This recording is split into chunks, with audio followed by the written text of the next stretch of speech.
এটাই জাহেলিয়াত। সারা বাংলাদেশে যে সব দেওয়ানবাগি চলছে এটাই হচ্ছে জাহেলিয়াত।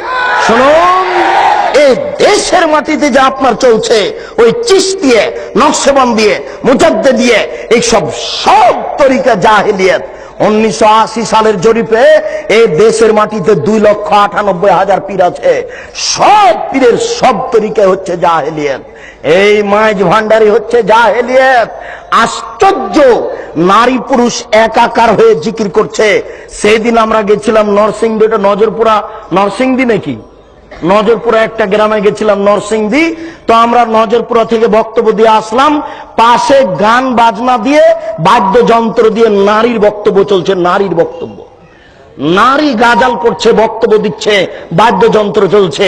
আরে সংসদ ভবনের মমতাজ বেগম ডুবি তবলা দিয়ে জিকির করে। আশ্চর্য। আর কোরআন নাকি 30 পারা নয়, 90 পারা। 30 পারা হচ্ছে জাহেরি আর 60 পারা হচ্ছে বাতিনি। এরই নাম হচ্ছে ধর্মীয় জাহেলিয়াত। একে ঠেকাবে কে? এই জন্য আপনাকে বলি, এই হিফজখানা বন্ধ করতে হবে।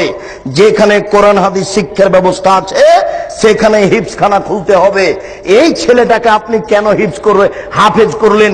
এর বয়স হচ্ছে 16 বছর। মাথায় একটা উঁচু টুপি দিয়েছে, তার উপর একটা রুমাল দিয়ে মানুষের বাড়িতে মিলাদ করে বেড়াচ্ছে, কোরআন মাজিদ পড়ছে আর ভালো কিছু খাবার দিচ্ছে। 200 টাকা পকেটে দিয়েছে, একবারে খুশি হয়ে গেছে, চিৎকার করে আমার বাপের নামে দোয়া করে চলে আসলো। এ জাতির কি করতে পারে? যে চলিসা করে বেড়াই, যে কুলখানি করে বেড়াই, যে মানুষের দোকান উদিয়ে করে, আপনার উদ্বোধন করে কোরআন মাজিদ পড়ে, যে মানুষের বাড়ি উদ্বোধন করে কোরআন মাজিদ পড়ে, সেই হাফেজ দিয়ে কি হবে? সেই হিফজখানা বন্ধ করতে হবে। এই সামাজিক জাহেলিয়াত, এই ধর্মীয় জাহেলিয়াতের জন্য এই 3 নম্বর শ্রেণীর ছেলে দেওয়া হবে না। একেবারে বলিষ্ঠ কণ্ঠের, একেবারে নির্ভীক সেনা, যার অন্তরে কোনো ভয় ভীতি থাকবে না, যার বিদ্যের সামনে পৃথিবীর কোনো বিদ্যা টিকবে না। জাকির নায়কের মতো পৃথিবীর কোনো বিদ্যা তার সামনে টিকবে না, এবং নির্ভীক সেনা হবে। আমি মুসলিম চির রণবীর, মরণকে করি না ভয়, মরলে শহীদ বাঁচলে গাজী। এই কণ্ঠ নিয়ে যে মাঠে নামবে সেই জাতির উপকার করতে পারে, সেই এই সামাজিক কুসংস্কার বন্ধ করতে পারে, সেই এই ধর্মীয় কুসংস্কার বন্ধ করতে পারে। তাছাড়া এইসব হাফেজ দিয়ে কাজ হবে না। এ তো মানুষের দোকান উদ্বোধন করে, এ তো মানুষের বাড়ি উদ্বোধন করে। এর দ্বারা শরীয়তের কি আশা করা যেতে পারে? শুনুন, ওই পশ্চিম দিকে গাধাতে ইট বহে। গাধাতে কি বহে? ইট বহে। ভ্যান যেখানে যেতে পারে না, গাধা সেখানে যেতে পারে। অনেকগুলি ইট আপনি গাধার উপরে চাপিয়ে দিয়েছেন, এরপরে যেখানে নামাতে হবে সেখানে গাধা চলে গেল। এবার আপনি কি করেছেন? আপনি বইয়ের দোকানদার, অনেকগুলি কোরআন মাজিদ তার উপরে তুলে দিয়েছেন। ও চলে গেল আপনার কোরআনের দোকানে।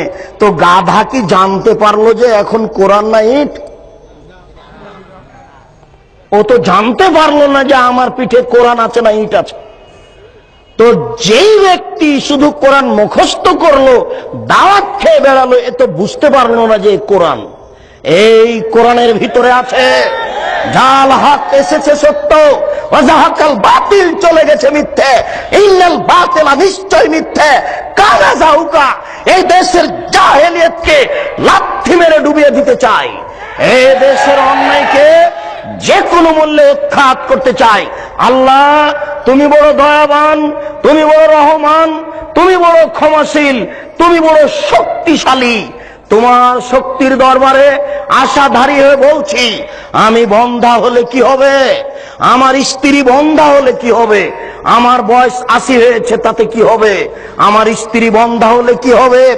এমন একটি ছেলে তুমি দান করো, যেই ছেলে এরকম বিদ্যা অর্জন করবে এবং যে কোনো অন্যায়ের বিরুদ্ধে লড়ে পড়বে, জেল সুলি ফাঁসির 5 পয়সা দাম দিবে না। এরকম ছেলে একটা তোমার দরবারে দাবি রেখে সামনের দিকে আগাচ্ছি। আলেমদের অবস্থা